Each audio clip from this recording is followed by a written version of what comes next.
Hello guys, this is FX Trading Academy and welcome once again to my YouTube channel where we do mainly the top-down analysis of different financial securities. And today we're going to be looking at the Forex currency pair, the CADJPY, which is a Canadian dollar paired against the Japanese yen. As you all know, I do my top-down analysis using pure price action trading strategy. And it simply means we'll get to work our way from the higher time frame down to the much lower time frame where we hope to get tradable opportunities.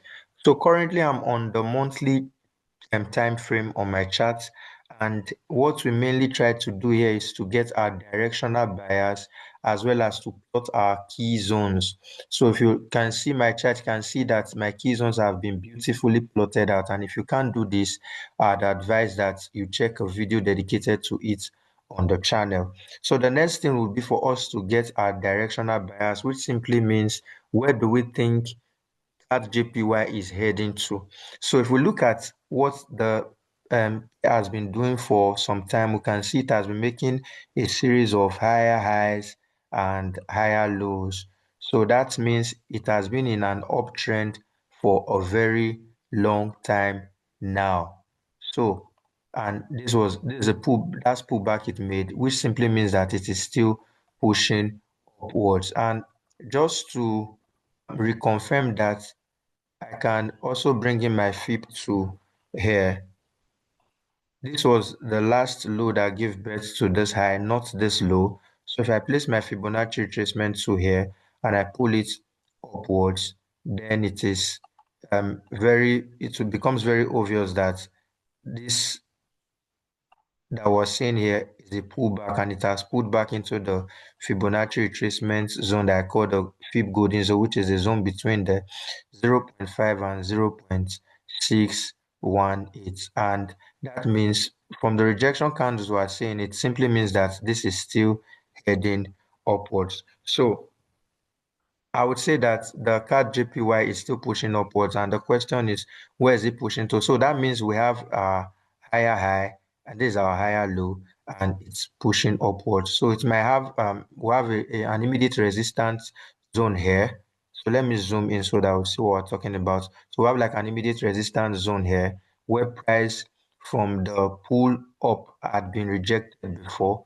So this means that my immediate destination would be this resistance zone, even if we can see that the green candle is being pushed downwards a bit by the sellers in the market. So having established our directional bias, the next thing we get to do will be to go to the weekly time frame where we either we get to confirm this bias and as well look for like a chart pattern or a structure of the market to work directly with. So we'll go down to the weekly time frame. Now on the weekly time frame, I'll be concentrating more on this part of the market because we already see this as our pullback and that the market is pushing upwards to probably give us a new high or come back to this resistance zone, and it might be pushed back downwards. So we can't tell what the future holds, but we can analyze what we have before us. So if I go to the line graph for us to look closely at what the market is doing on the weekly time frame,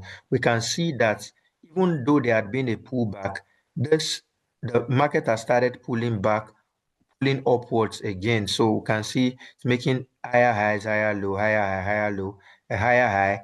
The market came in and went into like a mini range. Now, what do I mean by that? So it means that if we look at this part of the chart, the market ranged for a while. So you will see this clearer when I go to the candlestick chart. So you see the market was each candlestick here on this time frame represents one whole week. So for a whole lot of weeks, the market was in this range. And then the market did something crazy. It pulled out of the range to grab a lot of liquidity. So in other words, if I'm to bring this down here, this would this was the support of the range, and this was what the resistance of the range. So the market kept on ranging and put downwards to get a discounted price. So it broke beneath the support of the range to get a discounted price and then pushed upwards, broke out of the range to give like a new price level, but pulled back down into the range. So we have like a breakout and retest of this range. So this further confirms that the market is still gonna be heading towards this resistance, this major resistance zone. So this further confirms my bias. But as for getting a chart pattern to work with, there isn't really much to go by other than seeing that the pattern we have is a simple bullish structure. What do I mean by the simple bullish structure? It simply means that the market has just made a new higher high and it's pulling back to do a retest. So this is what I call the simple bullish structure, whereby the market makes a high, comes back to give us a higher low, and then with the expectation that the market will continue in the upwards direction. So if we look at this closely, this is like a similar pattern that we have here. And of course, we know that the easiest way, the simple way to trade this is to look for opportunities at this support that the market is pulling back into. And like I always try to explain, the market always has a liberty of coming all the way down.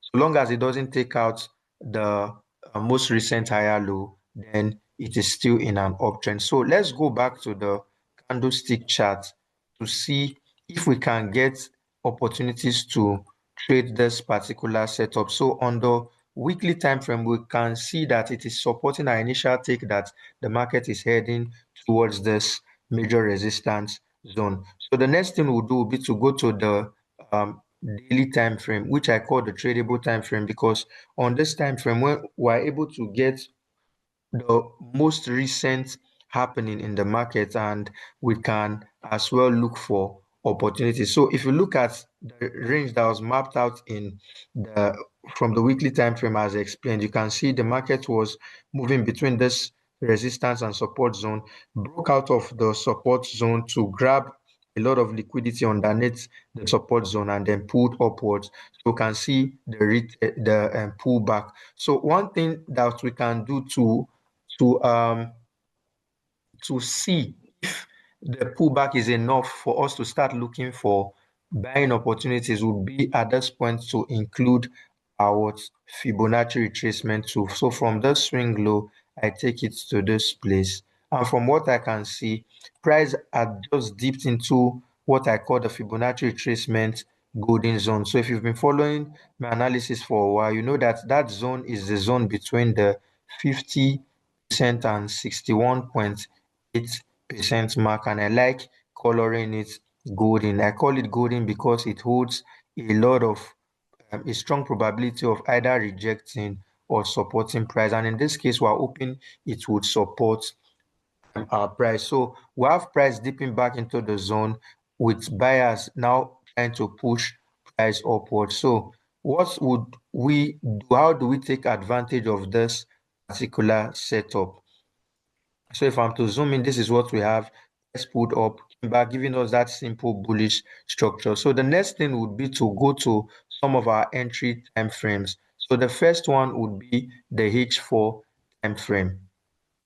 On the H4 time frame, we can see that the pullback into this fib golden zone has been is making lower lows and lower highs. So the first thing I would do in order to see if I can get an entry on this time frame would be to place what I call the counter trend line.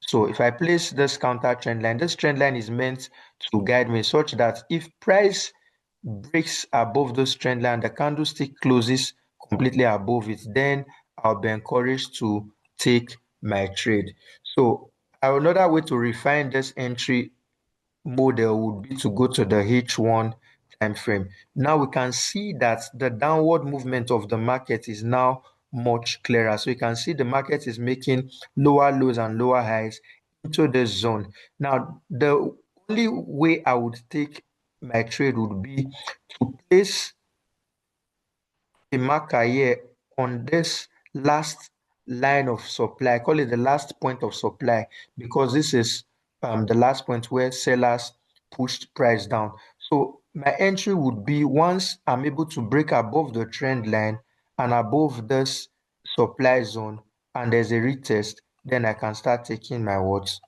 I can start taking my what? My buy trades. In that case, once I'm able to do this, then my stop loss would be underneath this level, and then I can ride this opportunity all the way up. So if we go back to the H4 time frame, then I can take this opportunity all the way to this resistance level.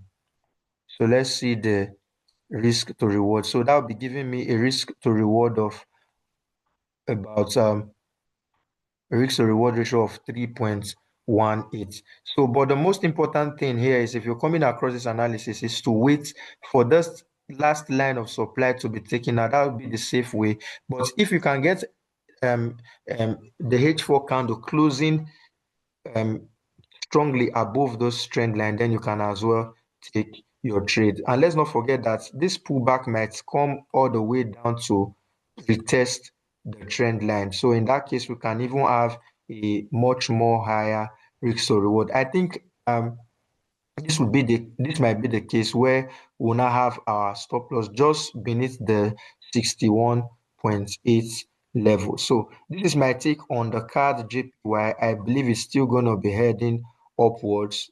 So let's look closely at the pair. If not, if it doesn't play out this week, then the possibility is there for it to do so next week. So if you're into the trading of this, then I would say you can compare the analysis with your own and monitor it closely. As I see, it holds a lot of potential to give us money. And if you're coming across my channel for the first time and you feel that what you've seen is good enough analysis, do click on the subscribe button for subsequent videos like this. And don't forget to like and share with others to gain from it as well. Thanks for stopping by my channel. Thanks for watching this video, and enjoy the rest of your day. Cheers.